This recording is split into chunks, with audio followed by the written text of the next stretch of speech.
आज तक आपने सुना होगा कि इब्लीस हमेशा इंसान को इबादत से गुमराह करने की कोशिश करता है, मगर आज की यह कहानी इतनी अजीब है कि इसे सुनकर आप हैरत में पड़ जाएंगे। एक शख्स अंधेरी रात में नमाज अदा करने के लिए अपने घर से निकला। रास्ता बहुत अंधेरा था और चलते हुए उसे ठोकर लग गई। वह मुंह के बल गिर पड़ा और कीचड़ से लथपथ हो गया। गंदे कपड़े देखकर वह वापस घर लौटा, लिबास बदला और फिर से मस्जिद की ओर रवाना हुआ। अभी कुछ ही कदम चला था कि उसे दोबारा ठोकर लगी और वह फिर गिर पड़ा, मगर उसकी हिम्मत कम न हुई। वह फिर घर लौटा, कपड़े बदले और एक बार फिर मस्जिद की ओर बढ़ा। इस बार जब वह घर से बाहर निकला तो दरवाजे पर एक अजनबी खड़ा था, जिसके हाथ में एक चमकता हुआ चिराग था। अजनबी चुपचाप उसके आगे आगे मस्जिद की तरफ चल पड़ा। चिराग की रोशनी में इस बार रास्ता साफ नजर आ रहा था और वह बिना किसी मुश्किल के मस्जिद पहुंच गया।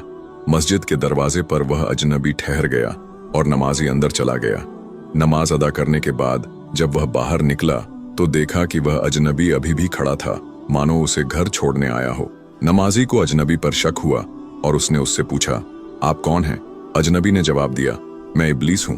यह सुनकर नमाजी हैरान रह गया और बोला, शैतान मुझे मस्जिद तक कैसे छोड़ने आया? तेरा काम तो लोगों को गुमराह करना है।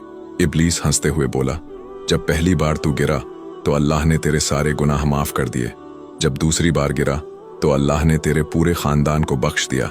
मुझे डर था कि अगर तू तीसरी बार गिरा तो अल्लाह पूरे गांव को बख्श देगा, इसलिए मैं चिराग लेकर आया ताकि तू बिना गिरे मस्जिद पहुंच जाए। यह सुनकर नमाजी की आंखों में आंसू आ गए। उसने सजदे में गिरकर अल्लाह का शुक्र अदा किया कि उसकी मेहनत और नियत को अल्लाह ने कबूल कर लिया।